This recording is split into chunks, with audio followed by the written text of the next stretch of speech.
ఆదిత్యకి భయం అంటే ఏంటో రుచి చూపిస్తాను. హలో, ఎవరు మాట్లాడేది? కమల అని అకౌంటెంట్. ఏ దరిద్ర మొహంది ఆ సౌందర్య గొంతులా ఉంటేను తను ఇక్కడికి ఎందుకు వస్తుంది సూర్య? అనుభవిస్తావు, ఫలితం అనుభవిస్తావు. చూసారా, నా కొడుకు ఈవేళ కంపెనీ బోర్డు మీటింగ్కి వెళ్ళాడండి. అమ్మ కాపీ. ఈ పాటికి తన తెలివితేటలతో అందరి చేత సెహబాష్ అనిపించుకునే ఉంటాడు. అలా అనిపించుకోవాలనే కదా మన ఆశ ఆరాటం. చూద్దాం. బాబుగారు, తమరేటనుకోనంటే నాదో చిన్న సందేహం. సందేహమా? ఏమిటి? అదే బాబు, ఆదిత్య బాబు వచ్చిన కానీ చూస్తున్నాను. మనిషి ఏదో కొత్తగా కనిపిస్తున్నారు కాదేటి? నీ మొహం ఏడాది తర్వాత చూస్తున్నావు కదా, అందుకే నీకు అలా అనిపించుంటుంది. ఆదిత్య మా వారసుడు. ఈ వయసులో మా ఆశాదీపం వాడే. హలో, ఎవరు? హాస్పిటల్ నుంచా? ఏంటి? అలాగే, ఇప్పుడే బయలుదేరుతున్నాం. ఏమండి, హాస్పిటల్ అంటున్నారు, ఏమైంది? జానకి, మన ఆదిత్యని ఎవరో కొట్టి రోడ్డు మీద పడేశారట.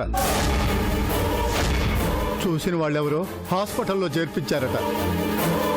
పరిస్థితి ప్రమాదకరంగా ఉందట. ఎవరండి? ఆ వివరాలన్నీ అక్కడికి వెళ్తే గానీ తెలియవు. పద జానకి.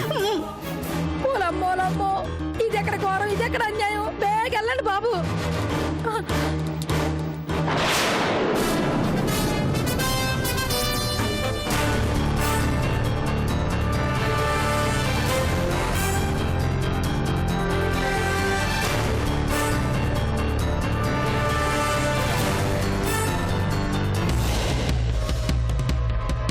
ఏమైంది?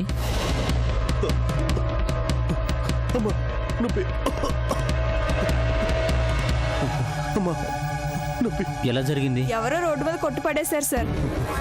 చాలా రక్తం పోతుంది. ఓకే ఓకే, ముందు లోపలికి తీసుకెళ్ళండి.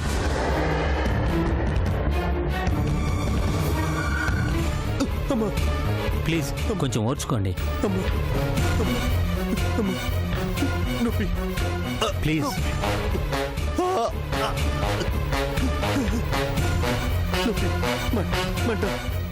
ప్లీజ్ కొంచెం ధైర్యంగా ఉండండి. కాసేపు ఓర్చుకోండి. ఏంటి ఓర్చుకునేది? కింద మీద మొత్తం మొత్తం మొత్తం కుమ్మేశారు డాక్టర్. ఇలాంటప్పుడే ధైర్యంగా ఉండాలి. అబ్బా, మంట మంట, ఒళ్ళంతా మంట ఎక్కిపోతుంది డాక్టర్. నన్ను ఐస్ గడ్డల మీద పడుకోబెట్టండి డాక్టర్. ఇప్పుడేనా? దానికి ఇంకా కొంచెం టైం ఉంది. రిలాక్స్. మంట డాక్టర్, డాక్టర్.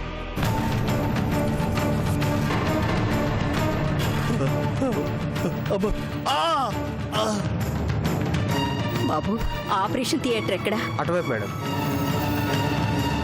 డాక్టర్, డాక్టర్ అక్కడ నొప్పిగా ఉంది. జాగ్రత్త డాక్టర్.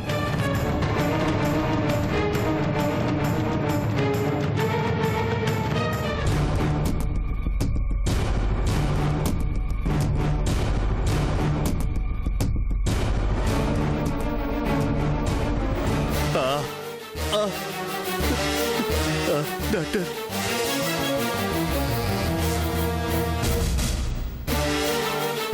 అత్తయ్య. అయ్యో భగవంతుడా, నా బిడ్డకి ఇలా జరిగింది ఏమిటి? పెద్దయ్య గారు, అసలు ఏమైందో తెలిసిందా అండి? లేదు, ఎవరో రౌడీలు ఆదిత్య మీద దాడి చేశారని మాత్రమే తెలిసింది.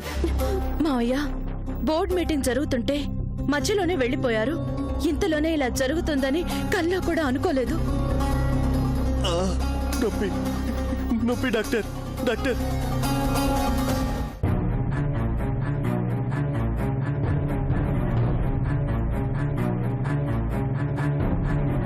అయ్యో, నా బిడ్డ ఎవరికేం అన్యాయం చేశాడు? వాడిని పట్టుకుని ఇంత అన్యాయంగా, అమానుషంగా. పెద్దమ్మ గారు, ఏ పుట్టలో ఏ పాముందో అన్నట్టు ఏ సంఘటన వెనక ఏం జరిగి ఉంటుందో అంతా ఆ పైవాడికే తెలియాలి. అవును, ఆ పైవాడున్నాడు. తనకేమీ కాదు, నాకు ఆ నమ్మకం ఉంది.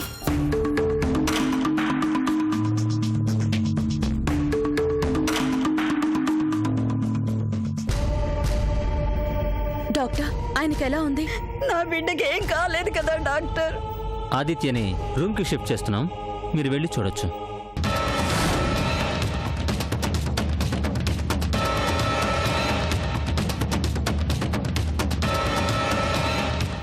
అయ్యో అది ఇప్పుడు ఎలా ఉంది నాన్న? ఏమండి, అసలు ఏం జరిగిందండి? ఎవరండి వాళ్ళు? ఏమో ముసుగులో వచ్చారు, కుమ్మి కుమ్మి వదిలేశారు.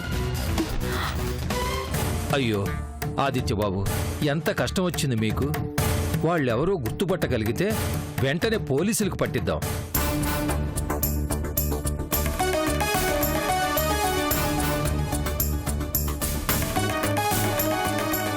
డాక్టర్, మా ఆదిత్య పరిస్థితి ఎలా ఉంది? చెప్పండి డాక్టర్, ఆయన కోలుకోవడానికి ఎన్నాళ్ళు పడుతుంది? డాక్టర్ మాట్లాడదేమిటి? చెప్పండి బాబు, మా ఆదికేం కాలేదు కదా. సారీ, మీకు ఎలా చెప్పాలో అర్థం కావడం లేదు.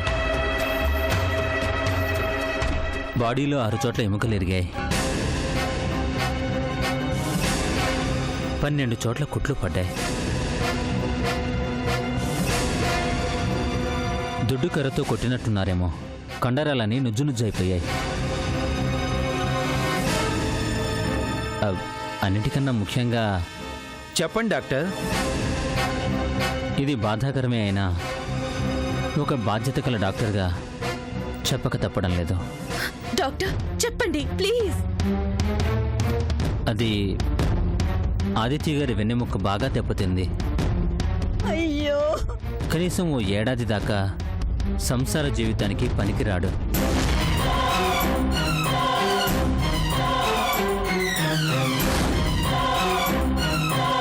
కాబట్టి మీరిద్దరూ దూరంగానే ఉండాలి. ఏడాది దాకానా? ప్రాణాలతో ఉండాలంటే తప్పదు. కాదని తొందరపడితే ఆవేశపడిన మరుక్షణమే ఆ ఇష్యూ తీరిపోతుంది.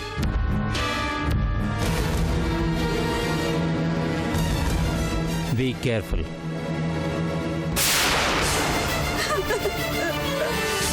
అయ్యో ఆది, చివరికి నీకు ఈ గతి పట్టిందేమిట్రా?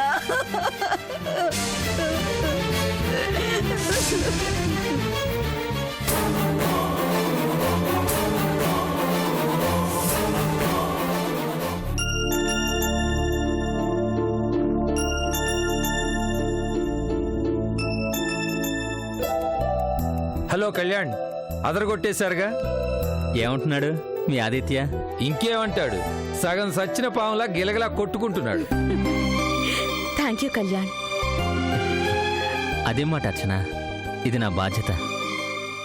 అవునమ్మా, ఆ రోజు నేను కళ్యాణ్ నీకు అండగా ఉంటామని మాటిచ్చాం. ఈ చిన్న ప్లాన్తో ఇచ్చిన మాట నిలబెట్టుకున్నాం.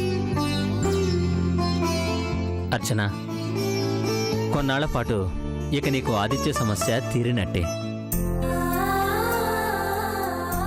ఆ డూప్లికేట్ గాడికి తగిన బుద్ధి చెప్పటానికి, నీకు రక్షణగా ఉండటానికి కళ్యాణ్తో కలిసి ఈ పని చేశానమ్మా. ఇప్పుడు నాకు కొంచెం నిశ్చింతగా ఉంది.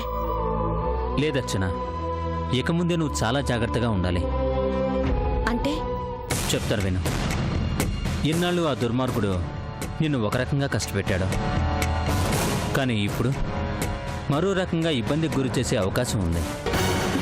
కళ్యాణ్, అవును, ఆరోగ్యంగా ఉన్నప్పుడు పట్టించుకోకపోయినా పర్వాలేదు, కానీ పేషెంట్గా ఉన్నప్పుడు.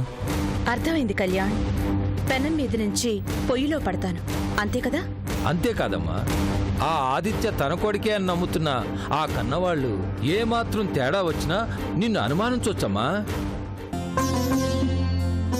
అనుమానాలు, అవమానాలు ఎన్నో తట్టుకున్నాను.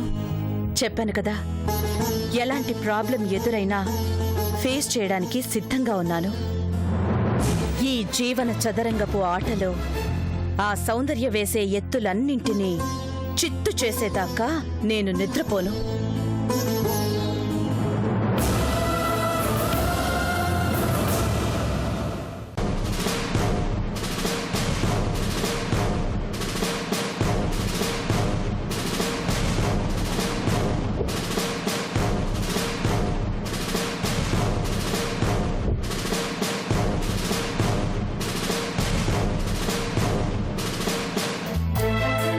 Morning sir. Good morning. Reddamma, Tulasi rape కేసులో ఎనీ ప్రోగ్రెస్? No sir.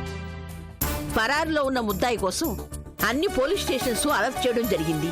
వాడి స్నేహితుల్ని, బంధువుల్ని అందరినీ ఎంక్వైరీ చేశాను, కానీ వాడెవరింట్లోనూ లేడు sir. Are you sure? Yes sir. నా అనుమానం నిజమే అయితే వాడెక్కడో అజ్ఞాతంగా ఉన్నాడు. ఐసీ. అంత దారుణం చేసి కూడా తెలివిగా మన డిపార్ట్మెంట్కే దొరకకుండా మేనేజ్ చేస్తున్నాడంటే he must be very dangerous. Yes sir. ఆ రామ్దాస్ ఏమంటున్నాడు? నా కొడుకు బుద్ధిమంతుడు, నిలువునా కోసినా అలాంటి తప్పుడు పని చేయడు అని బుకాయిస్తున్నాడు సార్.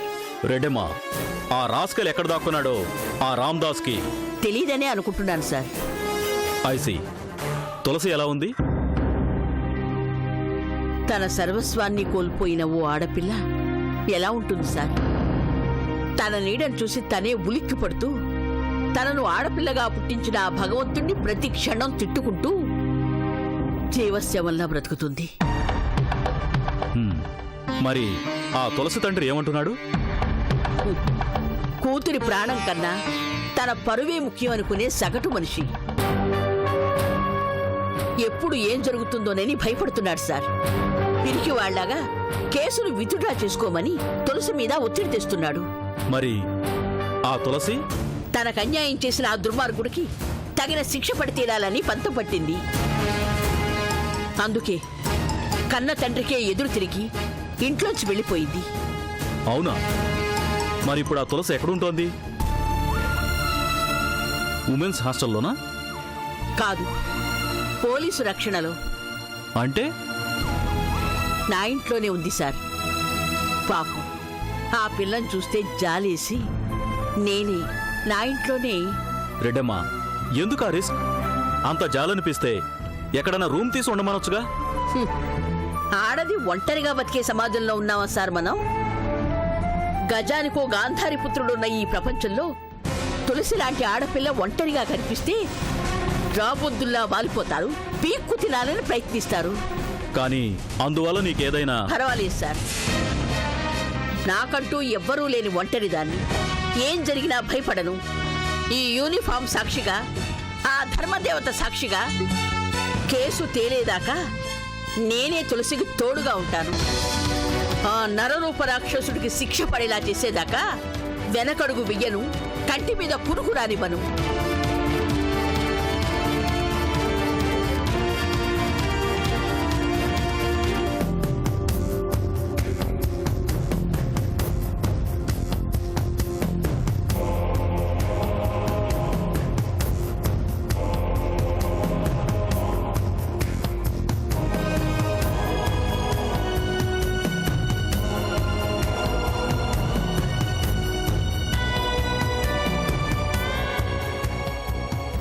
ఎక్స్క్యూజ్ మీ, ఆదిత్య అనే పేషెంట్ ఏ రూమ్ లో ఉన్నారు? ఇదే రూమ్ మేడం.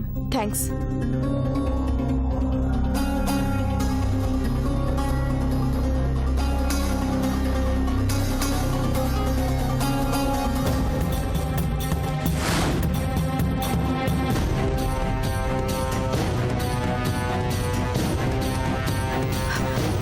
ఆదిత్య, ఏంటిది? ముసుగు రౌడీలు మీద పడి కుమ్మేశారు, దొంగ దెబ్బ తీశారు, కోసాలు కదిలిపోయాయి. అదే నీ మీద అటాక్ చేసింది ఎవరు అని? వాడి ఆ బోర్డ్ ఆఫ్ డైరెక్టర్ గాడు. ఆ రోజు మీటింగ్ లో వాడు మాట కాదన్నానని కక్ష కట్టి ఇలా. అర్థమైంది. వాళ్ళు కొడితే కొట్టారు, కానీ ఈ హాస్పిటల్ కిందకు వచ్చావు? ఏం మాట్లాడుతున్నావు? నా అంతటి నేను వచ్చానా? వాళ్ళు కుమ్మేసి పారిపోతే ఇంకొకరెవరో మోసుకొచ్చారు మూటలాగా. ఓకే ఓకే, డాక్టర్ ఏమన్నాడు? ఫినిష్ అన్నాడు. అంటే చెప్పి చావరా? ఏంటి చెప్పేది? ఏడాది పాటు అన్ఫిట్ అన్నాడు. దేనికి? నా బొందకి. పెద్ద పుడింగివి అంటావు, ఆ మాత్రం అర్థం కాదా? నిజంగానా?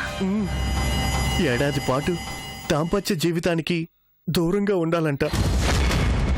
కాదని తొందరపడితే ఆవేశపడ్డ మరుక్షణం ఆయుష్ తీరిపోతుందంట. టోటల్గా 1 year ఇంతే. ఇంతే ఏంటి ఇంతే? ఛ! ఇలాగైతే మన ప్లాన్ సంగతి ఏంటి? బోడి ప్లాను ఇక్కడ ప్రాణాలే పోతుంటే ఆదిత్య, లేకపోతే ఏంటి? ఇల్లికాలు ఒకడు ఏడుస్తుంటే ఏయ్, మెంటల్ ఎక్కిందా నీకు? నా ప్లేస్లో ఉంటే తెలుస్తుంది నీకు. మెంటల్ ఎక్కింది. సరే, ఇప్పుడేంటి? ఏముంది? Retired hot. గాయాలతో బ్యాట్స్మెన్ పిచ్చి వదిలి వెళ్ళిపోయినట్టు. పిచ్చెక్కిందా నీకు? ఇంత ఖర్చు పెట్టి ఇంత కష్టపడి ప్లాన్ చేసింది అర్థాంతరంగా వెళ్ళిపోవడానికి కాదు. అయితే ఏడాది దాకా ఆగు. ఆగను. ఈ కండిషన్లో అయినా సరే నువ్వు ప్రొసీడ్ కావాల్సిందే. ఎక్కడికి? వల్లకాటికా? ఆదిత్య, ఇదిగో, నువ్వు ఆదిత్య అని అరిచినా లాభం లేదు, ఆది అని మొత్తుకున్నా ప్రయోజనం లేదు. తెలుస్తూనే ఉంది ఆదిలోనే హంసపాదు అని. ఛ!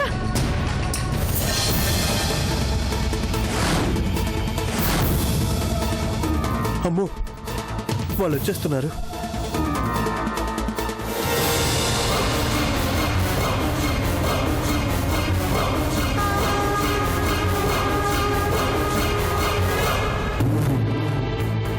ఆదిత్య, ఇప్పుడు ఎలా ఉందిరా? యమలోకపు అంచుల దాకా వెళ్ళొచ్చినట్టుగా ఉంది నాన్న. అవేం మాటలురా? లోపల నుంచి మంటలు పుట్టుకొస్తుంటే మాటలు ఇంకెలా వస్తాయి? ఏమండి, వాణ్ణి విసిగించకండి. ఆది, ఇదిగో ఈ టాబ్లెట్ మింగు. మింగుతా చేస్తానా? మింగలేక కక్కలేక అన్నట్టు.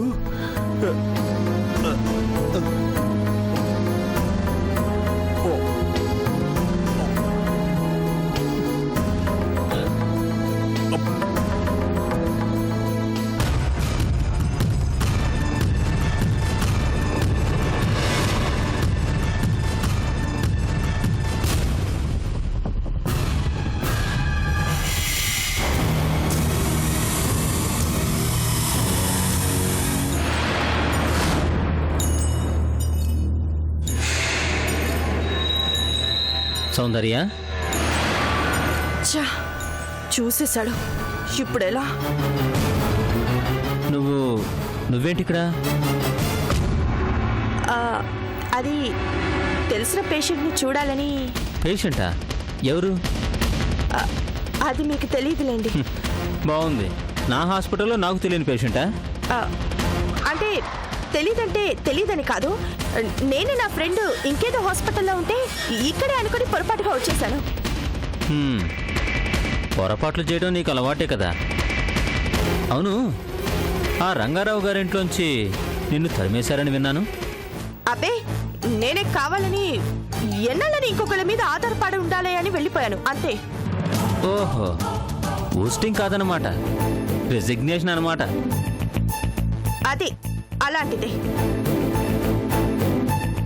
ఏం లేదు, ఇలాంటి కేసే ఇక్కడికి ఒకటి వచ్చింది. కేసా? అదే, పేషెంట్ రంగారావు గారి కొడుకు ఆదిత్య అని చచ్చాడనుకుంటే ఈ మధ్య తిరిగి వచ్చాడులే. నీకు తెలియదులే. అంటే చచ్చి బతికాడన్నమాట. బతికి చచ్చాడు, అన్ఫిట్ అన్నమాట.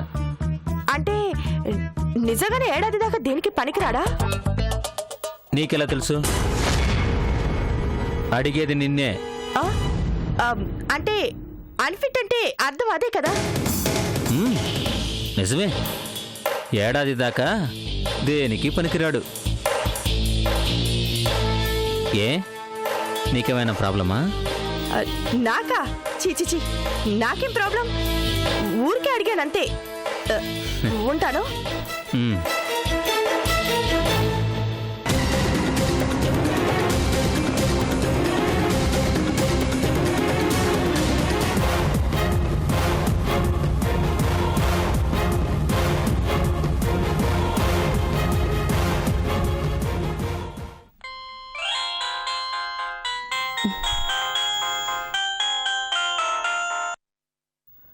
హలో. హలో అర్చన, ఇప్పుడే ఆదిత్య కోసం ఆ సౌందర్య వచ్చింది. అనుకున్నాను. ఏముంటుంది? నటించడంలో ఎక్స్పర్ట్ కదా, నాకే కహానీలు వినిపించింది. తెలుసు.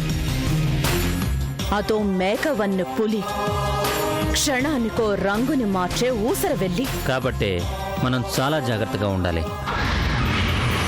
అర్చన, దాని ప్లాన్ మనకు తెలుసని దానికి ఇంకా తెలీదు. ఈ రివర్స్ ప్లాన్తో ఆదిత్యం దెబ్బతీసామని అస్సలు తెలీదు. ఇక తెలియాల్సింది ఇప్పుడు ఆ రాక్షసి ఏం చేస్తుందా అని, ఎలాంటి ఎత్తు వేస్తుందా అని. అర్చన ఎప్పటికప్పుడు పరిస్థితుల్ని తనకు అనువుగా మార్చుకుంటూ వస్తోంది కాబట్టే ఆ సౌందర్య ఇన్నాళ్ళు అందరితోనూ ఆడుకోగలిగింది. తెలుసు కళ్యాణ్, అందుకే నా జాగ్రత్తలో నేను ఉన్నాను.